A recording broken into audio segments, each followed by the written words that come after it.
सच के साथ। नमस्कार, सिटी वाराणसी लाइव में आप सभी का स्वागत है। मैं हूं ममता चौरसिया। ये नजर डालते हैं आज की हेडलाइंस पर। चितईपुर पुलिस ने चोरी की 5 बाइकों के साथ 3 को दबोचा।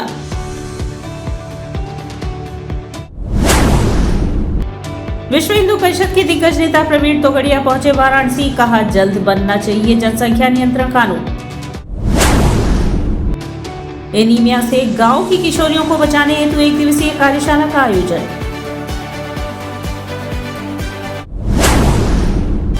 और काशी हिंदू विश्वविद्यालय में चल रहे 7 दिवसीय कार्यशाला का समापन।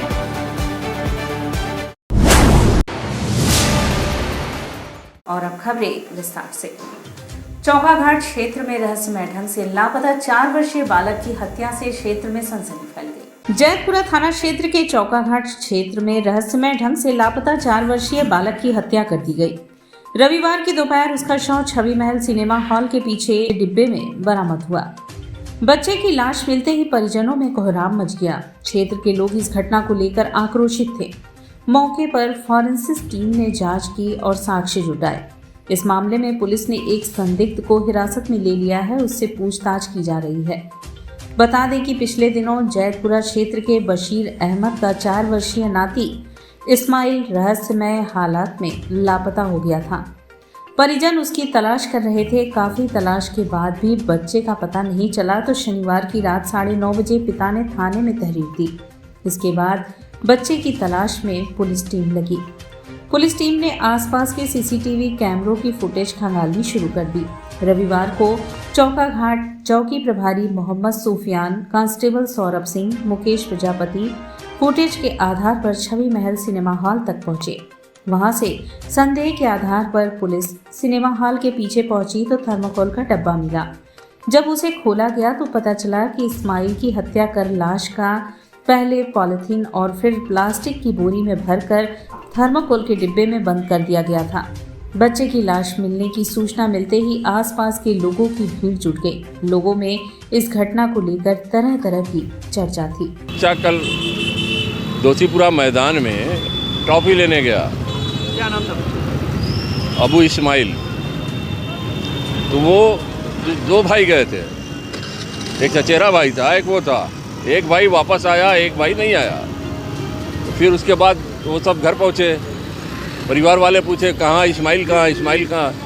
अब उसको ढूंढने लगे, नहीं मिला। पूरी रात हम लोग ढूंढे, खोजे, सीसीटीवी कैमरा जितना भी रास्ते में है, नहीं, कोई पता नहीं चला।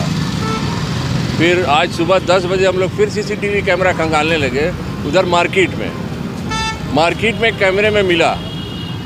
जो लड़का पकड़ा गया है वो उसका हाथ पकड़ के लेके जा रहा।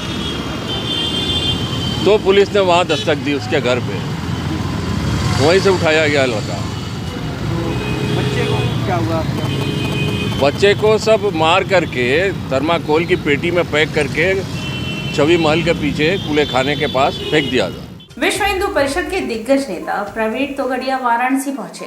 उन्होंने कहा कि बहुत परिश्रम के बाद राम मंदिर बन रहा है। अगर जनसंख्या नियंत्रण कानून नहीं बना तो 50 साल बाद सुरक्षित नहीं रहेगा राम मंदिर। विश्व हिंदू परिषद के दिग्गज नेता प्रवीण तोगड़िया रविवार को रविंद्रपुरी क्षेत्र के राधा कृष्ण मंदिर में आयोजित राष्ट्रीय बजरंग दल के एक कार्यक्रम में शामिल होने के लिए वाराणसी पहुंचे। इस दौरान उन्होंने मीडिया से बातचीत करते हुए कहा कि बहुत परिश्रम के बाद राम मंदिर बन रहा है। अगर जनसंख्या नियंत्रण कानून नहीं बना तो 50 साल बाद राम मंदिर सुरक्षित नहीं रहेगा और करोड़ों हिंदुओं के घर भी कश्मीर घाटी की तरह सुरक्षित नहीं रहेंगे। उन्होंने आगे कहा कि ज्ञानवापी मंदिर था, यह अब सिद्ध हो गया है। वहाँ बाबा विश्वनाथ विराजमान है। ऐसे में वहाँ शिवलिंग की पूजा ना हो यह पाप है। इसलिए ज्ञानवापी में बैठे हुए बाबा विश्वनाथ की हर रोज पूजा अर्चना शुरू होनी चाहिए। उन्होंने बीते दिनों सपा नेता स्वामी प्रसाद मौर्य द्वारा रामचरितमानस पर दिए गए विवादित टिप्पणी को लेकर कहा कि करोड़ों व्यक्तियों के दिल में रामचरितमानस के प्रति श्रद्धा है। ऐसे में किसी 1-2 व्यक्ति के ऐसे वक्तव्य से वो श्रद्धा व विश्वास कम नहीं होने वाला। ऐसे लोगों के कमेंट करके उनकी मार्केटिंग का काम करने के बजाय इन्हें इग्नोर करना चाहिए। ऐसे लोगों पर ध्यान नहीं देना चाहिए, इन्हें भुला देना चाहिए। तो की श्रद्धा रामचरितमानस पर है, वह किसी व्यक्ति के कमेंट से न कम होती न हटती है। और ऐसे किसी व्यक्ति पर कमेंट देकर उनको अनावश्यक महत्व देने का काम हम नहीं करेंगे। सर, बात करें अयोध्या राम मंदिर निर्माण को लेकर, आपकी एक साझा बयान था कि राम मंदिर के बनाने में राम राज्य। मेरी दो बातें हैं। यह पूरा अभियान राम मंदिर से राम राज्य, अर्थात हर एक को अच्छा घर मिले, बच्चों को शिक्षा, स्वास्थ्य, युवाओं को रोजगार, किसानों को फसल के दाम मिले, उनके लिए था। मंदिर तो बन रहा है, राम राज्य नहीं दिख रहा है। और दूसरा, मंदिर तो बन रहा है, बन जाएगा, पर 50 साल के बाद यह मंदिर पर खतरा हो जाएगा यदि देश में जनसंख्या नियंत्रण का कानून बनाकर जनसंख्या का असंतुलन हमने नहीं रोका। चितईपुर पुलिस ने चोरी की 5 बाइकों के साथ 3 चोरों को उद्धार दबोचा। चितईपुर पुलिस ने बीएचयू अस्पताल से विश्वनाथ मंदिर, बीएचयू आदि क्षेत्रों से चोरी की 5 बाइकों के साथ 3 चोरों को रविवार को गिरफ्तार किया है। इनमें चंदौली जिले के चकिया क्षेत्र के वार्ड 7 सादुल्लापुर के विशाल सिंह, साहबगंज के आदित्य और अमरा गांव के सलमान खुर्शीद हैं। DCP Kashi zone RS Gautam ने गिरफ्तार अभियुक्तों को मीडिया के सामने पेश कर इनकी करतूतों का खुलासा किया। उन्होंने बताया कि मुखबिर की सूचना पर तीनों चोरों को सुसवाही में मालवीय नगर से गिरफ्तार किया गया। टीम ने उस घटना के अनावरण में सराहनीय कार्य किया। इन्होंने 3 अभियुक्तों को गिरफ्तार किया है और तीनों जनपद चंदौली के रहने वाले हैं। इनके कब्जे से 5 मोटरसाइकिलें बरामद हुई हैं और पांचों जो है कमिश्नरेट एरिया से, काशी जोन से चोरी की गई हैं विभिन्न तिथियों में। इनमें आपकी दो अदद पल्सर मोटर जो है गाड़ियाँ हैं, एक अदद जो है ग्रे ब्लैक रंग की गाड़ी है और 2 अदद सुपर स्प्लेंडर हैं। और ये इनके विरुद्ध जो अभियोग पंजीकृत हैं, एक चितईपुर में है और 2 आपके लंका में अभियोग पंजीकृत हैं और तीसरा अभियोग भेलूपुर में पंजीकृत हैं। इस तरह से इनका अभी तक जो आपराधिक इतिहास है, इन पर 4 अभियोग हैं। शेष इनका आपराधिक इतिहास भी संकलित किया जा रहा है और इनका आपराधिक इतिहास संकलित करके इनके द्वारा जो अपराधों से अर्जित संपत्ति की गई है वो 14(1) गैंगस्टर एक्ट के अंतर्गत भी जब्त की जाएगी और साथ ही साथ इन पर गैंगस्टर की भी कार्रवाई संपादित कराई जाएगी। शाहरुख खान की फिल्म पठान को लेकर हिंदू जागरण मंच काशी ने विरोध जताया। शाहरुख खान की फिल्म पठान को सिनेमाघरों में रिलीज हुए जहां 3 दिन हो चुके, वहीं फिल्म का विरोध रुकने का नाम नहीं ले रहा है। वहीं फिल्म के हर शो टाइम के दौरान प्रशासनिक सुरक्षा भी थिएटर पर देखने को मिल रही है। वहीं सुरक्षा को देखते हुए वाराणसी के सभी सिनेमाघरों पर भारी फोर्स बल तैनात किए गए हैं। लेकिन धार्मिक नगरी वाराणसी में हिंदू जागरण मंच काशी महानगर के लोगों ने आज रविवार को सिगरा स्थित आईपी मॉल सिनेमा हॉल के सामने फिल्म पठान का विरोध किया। इस दौरान जहां फिल्म के शो टाइम के दौरान प्रदर्शन कर रहे लोगों ने फिल्म को देखने आए दर्शकों को गेट पर रोकने का काम किया, वहीं दर्शकों में पठान फिल्म क्रेज इतना देखने को मिल रहा कि गेट पर रोकने के बावजूद दर्शक उन्हें नजरअंदाज कर रेलिंग से चढ़कर मॉल में पहुंच गए। ये क्रेज न सिर्फ युवकों में देखने को मिला बल्कि लड़कियों में भी ये क्रेज देखने को मिला। पठान मूवी शाहरुख खान की जो मूवी है, इसमें आपत्तिजनक सामग्री डाली गई थी जो कि हिंदू सनातन सभ्यता और संस्कृति को ठेस पहुंचा रही है। बिल्कुल, तो उसी सामग्री का हम विरोध कर रहे हैं। किसी मूवी का विरोध नहीं है, किसी व्यक्ति का विरोध नहीं है। ये लगातार हिंदू सभ्यता को ठेस पहुंचाने का एक बॉलीवुड का ट्रेंड बन गया है। पहले कुछ आपत्तिजनक सामग्री डालते हैं और फिर उसके बाद उसको ट्रेंड कराने का एक प्रचलन बना लिए हैं। तो हिंदू सेंसर बोर्ड तो इसको गंभीरता से नहीं लेना चाहिए। देखिए, सेंसर बोर्ड और कोई भी बोर्ड है, एक जो अगर हिंदू समाज या किसी भी समाज की भावनाओं के प्रति अगर कुछ आहत हो रहा है तो ऐसी फिल्म को उनको परमिट नहीं करना चाहिए। पठान मूवी का वो 3 दिन से हमारे यहाँ चल रहा है। दर्शक का बहुत भीड़ आ रहा है और खुशी से देख रहे हैं और दोनों लोग आ रहे हैं, हिंदू मुस्लिम सब बराबर होकर के देख के खुश होकर जा रहे हैं। कोई विरोध ऐसी नहीं इसमें पिक्चर में भी है और प्रोडक्शन हमारी पुलिस की नहीं रही होती तो मूवी नहीं चल पाती, ये क्लियर था। क्या वजह है इस फिल्म में कि लोग प्रोटेस्ट कर रहे हैं? ऐसे तो इसमें कुछ भी नहीं है, ऐसा वजह कुछ भी मूवी में तो नहीं दिखाई दे रहा है कि इसका विरोध किया जाए। अगर विरोध पूर्वक ये पिक्चर थी तो ऊपर से ही सेंसर नहीं इसको रिलीज करना चाहिए था। हिंदी तिथि के अनुसार जगत गुरुकुलम के विद्यार्थियों ने गणतंत्र दिवस मनाया। माघ शुक्ल अष्टमी तदनुसार दिनांक 29 जनवरी रविवार को प्रातः 10 बजे से श्री विद्या मठ के नीचे शंकराचार्य घाट पर गणतंत्र दिवस समारोह का आयोजन किया गया। कार्यक्रम के प्रारंभ में आचार्य भूपेन्द्र मिश्र और आचार्य ओम प्रकाश पांडे ने ध्वज पूजन कराया। ध्वजारोहण कार्यक्रम के मुख्य अतिथि गिरीश चंद तिवारी ने किया। कार्यक्रम में जगत गुरु कुलम विद्यालय के एवं जगत गुरु शंकराचार्य स्वामी स्वरूपानंद सरस्वती न्याय वेदांत महाविद्यालय के बटुक अध्यापक व काशीवासी सम्मिलित रहे। अपनी तिथि के अनुसार हम लोगों ने गणतंत्र तिथि गणतंत्राष्टमी को राष्ट्रीय ध्वज फहरा करके हम लोगों ने 74वां गणतंत्र तिथि यहाँ पर धूमधाम से बच्चों के बीच में मनाए हैं। उद्देश्य ये है कि हम लोग भारतीय हैं, हिंदू हैं, सनातनी हैं। हम लोगों का सारा जीवन से लेकर के मृत्यु तक जितने भी कर्मकांड होते हैं, हमारे पर्व होते हैं, तिथियों के अनुसार हम लोग मनाते हैं, ये व्याप्त है। तो जिस समय हम लोगों का देश स्वतंत्र हुआ और फिर उसका संविधान लागू हुआ, उस दिन माघ शुक्ल अष्टमी थी, तो हम लोग तिथि के अनुसार अपनी गणतंत्र तिथि मनाते हैं। और यहाँ वक्त चला है एक छोटे से ब्रेक का, मिलते हैं ब्रेक के बाद। वाराणसी लाइव सच के साथ। कोरोना वायरस ने देश में एक बार फिर से रफ्तार पकड़ ली है। ऐसे में जरूरी है कि सभी लोग पूरी एहतियात बरतें। घर से बाहर निकलते समय मास्क का सदैव प्रयोग करें। समय समय पर हाथों को सैनिटाइजर से सैनिटाइज करें। ज्यादा भीड़ भाड़ वाली जगहों में जाने से बचें। 2 गज की दूरी का पालन करें। स्वस्थ रहें, सुरक्षित रहें। जनहित में जारी वाराणसी लाइव। वाराणसी लाइव सच के साथ। और ब्रेक के बाद पुनः आपका स्वागत है। भाजपा काशी क्षेत्र उपाध्यक्ष पिछड़ा वर्ग मोर्चा अनुप जायसवाल के नेतृत्व में रविवार को आकाशवाणी से प्रसारित पीएम मोदी द्वारा संबोधित मन की बात का 97वां संस्करण का आयोजन हुआ। आकाशवाणी से प्रसारित पीएम मोदी द्वारा संबोधित मन की बात का रविवार को 97वां संस्करण आयोजित हुआ। नई सड़क स्थित गीता मंदिर के द्वार पर भाजपा काशी क्षेत्र उपाध्यक्ष पिछड़ा वर्ग मोर्चा अनुप जायसवाल के नेतृत्व में मन की बात कार्यक्रम का आयोजन हुआ, जिसमें मोदी जी ने गणतंत्र दिवस के अवसर पर पद्म पुरस्कार महान विभूतियों को शुभकामनाएं और बधाई दिए, जो अपने क्षेत्र में किए हुए कार्य को अपना सर्वस्व मानते हुए राष्ट्र सेवा में प्रतिदिन समर्पित हैं। स्वास्थ्य एवं योगा के बारे में जीवन में महत्वपूर्ण जगह है, जो दोनों एक दूसरे के पूरक है। जम्मू कश्मीर के पर्यटन के बारे में व देश के तमाम पर्यटन के बारे में एक बार फिर लोगों को बताएं कैसे देश दुनिया हमारे पर्यटन को देखने के लिए आतुर है।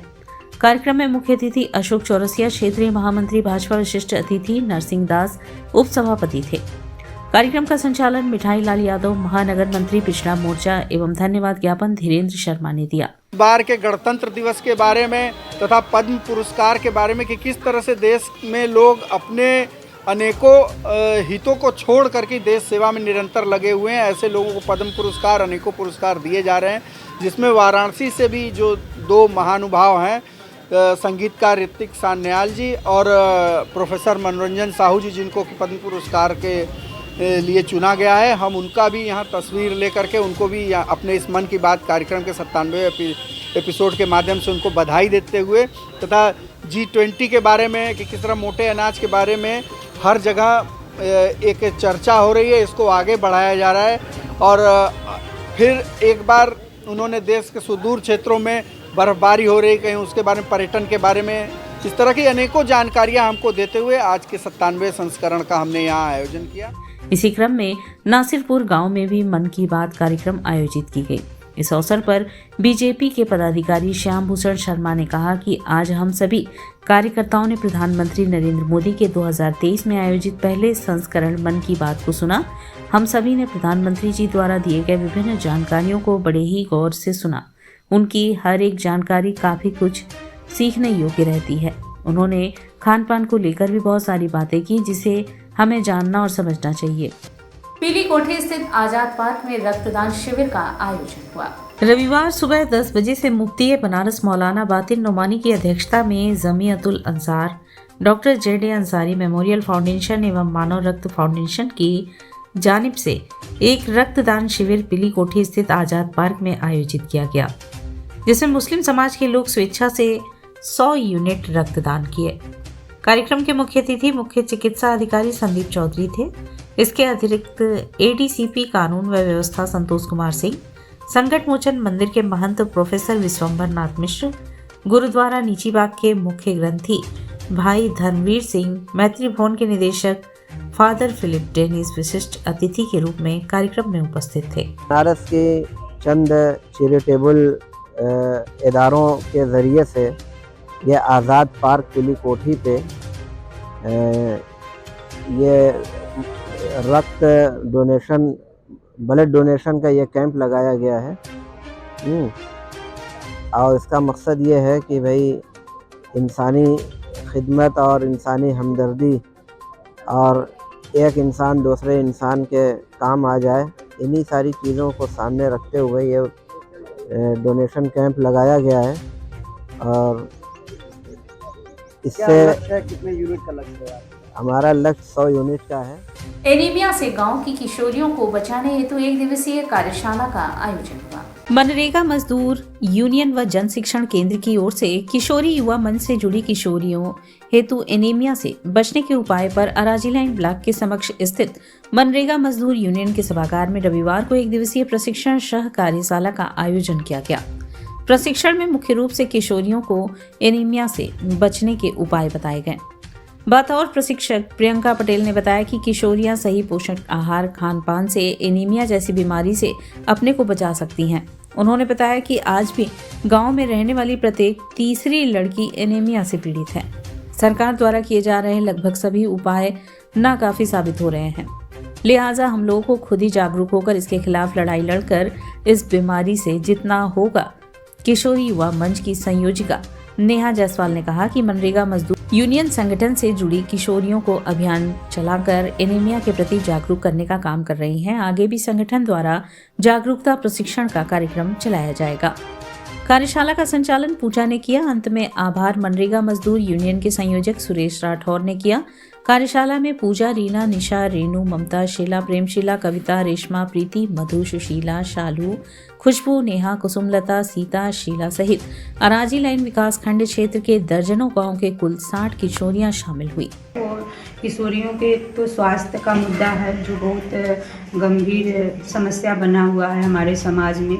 तो एक तो इस पर आज का पूरा ट्रेनिंग चलेगा और एक दूसरा है नेतृत्व विकास को लेकर के है, ये भी मुद्दा है। तो मेन हम लोग स्वास्थ्य और किशोरी नेतृत्व पर ये तकरीबन हम लोग 3 बजे तक एक दिवसीय प्रशिक्षण कार्यशाला चलाएंगे। इसमें किशोरी को स्वास्थ्य को लेकर के विस्तृत चर्चा होगी और वो अपने स्वास्थ्य को लेकर कितना सजग रह पाती हैं, कितना अपने परिवार के जो उनके छोटे भाई बहन हैं उनका कितना ख्याल रख पाती हैं और अपने खुद शरीर को कितना अच्छे से रख पाती हैं। उसी को लेकर के आज ये पूरा सेशन 3 घंटे का मैं चलाऊँगी। काशी हिंदू विश्वविद्यालय में चल रहे 7 दिवसीय कार्यशाला का रविवार को समापन हुआ। काशी हिंदू विश्वविद्यालय में विज्ञान एवं प्रौद्योगिकी मंत्रालय भारत सरकार द्वारा अनुदानित स्तुति 2023 7 दिवसीय कार्यशाला का शुभारंभ 23 जनवरी को हुआ था, जिसका समापन 29 जनवरी को हुआ। स्तुति 2023 के आयोजन में भौतिक शास्त्र विभाग, काशी हिंदू विश्वविद्यालय, वनस्थली विद्यापीठ राजस्थान व साथ ही काशी हिंदू विश्वविद्यालय के संयुक्त सहयोग से हुआ, जिसके संयोजक डॉक्टर रजनीश कुमार रहे। इस कार्यक्रम में 10 राज्यों के 22 संस्थानों के कुल 37 प्रतिभागियों ने प्रशिक्षण प्राप्त किया। इस कार्यशाला में कुल 18 प्रोफेसर वक्ताओं ने भौतिक विज्ञान के विभिन्न आयामों पर चर्चा करते हुए शोध की गुणवत्ता बढ़ाने पर जोर दिया। इस क्रम में प्रतिदिन क्रमशः केंद्रीय अनुसंधान केंद्र, साथ ही काशी हिंदू विश्वविद्यालय, पदार्थ विज्ञान प्रौद्योगिकी संस्थान काशी हिंदू विश्वविद्यालय व भौतिक शास्त्र विभाग काशी हिंदू विश्वविद्यालय के विभिन्न प्रयोगशालाओं में प्रतिभागियों को प्रशिक्षण प्रदान किया गया। आज प्रथम सत्र में प्रोफेसर संजय कुमार श्रीवास्तव और द्वितीय सत्र में डॉक्टर अर्चना तिवारी ने नैनो मटेरियल के बारे में विस्तृत जानकारी प्रदान की। कार्यक्रम के संयोजक डॉक्टर रजनीश कुमार ने सभी वक्ताओं को प्रशस्ति पत्र देकर सम्मानित किया। समापन समारोह में मुख्य अतिथि संगणक केंद्र और आईओई के समन्वयक भौतिक विज्ञान के विभागाध्यक्ष प्रोफेसर संजय कुमार ने सभी प्रतिभागियों को प्रमाण पत्र देकर उनके उज्जवल भविष्य की कामना की। धन्यवाद ज्ञापन डॉक्टर रजनीश कुमार ने किया। स्तुति प्रोग्राम है और ये डीएसटी का स्पॉन्सर्ड प्रोग्राम है। 23 जनवरी से ये प्रोग्राम चल रहा है। आज इसका समापन का दिन है। तो इस प्रोग्राम के दौरान पूरे देश से लगभग 10 स्टेट से और 22 इंस्टीट्यूट्स के कैंडिडेट्स यहाँ आए। हमने इनको ट्रेनिंग दिया है। उस ट्रेनिंग के दौरान CDC बिल्डिंग जो है BHU की, उसमें जो रिसर्च से रिलेटेड इंस्ट्रूमेंट्स हैं उनको दिखाया, इनको डेमोन्स्ट्रेट किया। साथ ही में जितने इंस्ट्रूमेंट्स हैं वो हमने डेमोन्स्ट्रेट किए, वो हमने दिखाए। डिपार्टमेंट ऑफ फिजिक्स में जो रिसर्च के इंस्ट्रूमेंट्स हैं वो डेमोन्स्ट्रेट किए गए, दिखाए गए। और IIT BHU का जो जो मटेरियल साइंस डिपार्टमेंट है वहाँ पर दिखाए गए। इसके साथ में इनके हमने लेक्चर्स रखे थे। लेक्चर्स में ये कोशिश की गई कि जितने भी मटेरियल साइंस से रिलेटेड इमर्जिंग फील्ड्स हैं, टेक्नोलॉजी है, उसको यहाँ पर व्याख्यान दिए जाएं, बात की जाए। और हमारी इसमें कोशिश ये थी कि जो बाहर से लोग आए हैं वो BHU के कैंपस में जो फैसिलिटी अवेलेबल है उस फैसिलिटी को एक्सप्लोर करें। टेम्पो वालों की धमाचौकड़ी से कैंट क्षेत्र में रोज जाम लगता है। शहर के सबसे महत्वपूर्ण इलाकों में कैंट स्टेशन का नाम सबसे ऊपर है। रोज हजारों यात्री ट्रेन पकड़ने कैंट स्टेशन पहुंचते हैं, लेकिन इतने महत्वपूर्ण इलाके में जैसी यातायात व्यवस्था होनी चाहिए वह कतई नहीं है। यह इलाका हर समय जाम की चपेट में रहता है। जाम की सबसे प्रमुख वजह बेतरतीब ढंग से खड़े टेम्पो और टोटो हैं। नगर निगम ने टेम्पो वालों के लिए सड़क की एक लेन आरक्षित की है। टेम्पो वालों को हिदायत है कि वे अपनी टेम्पो इसी लेन में खड़ा करेंगे। इसके लिए बाकायदा लोहे की पाइप से बैरिकेड किया गया है। कुछ दिन तक तो यह व्यवस्था सुचारू रूप से चली, लेकिन बाद में सब मनमाना घर जाना हो गया। टेम्पो वाले जहां मन में आता है टेम्पो रोककर सवारी उतारते चढ़ाते हैं। बीच सड़क पर ही जोर जोर से चिल्लाकर ये सवारियों को बुलाते हैं। जिन टेम्पो वालों को आराम भी करना होता है वे अभी अपनी टेम्पो लेन की बजाय सड़क पर ही खड़ी करके आराम फरमाते हैं। इसकी वजह से आम वाहन चालकों को भारी परेशानी का सामना करना पड़ता है। टेम्पो वालों की मनमानी रोकने के लिए ट्रैफिक के जवान दूर दूर तक नहीं दिखाई पड़ते हैं।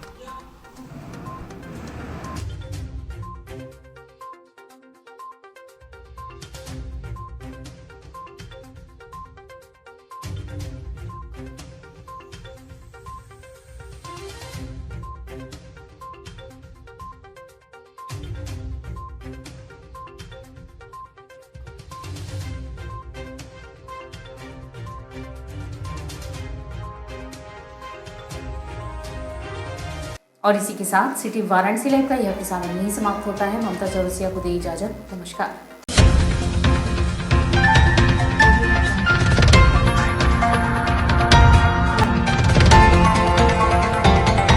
वाराणसी लाइव, सच के साथ।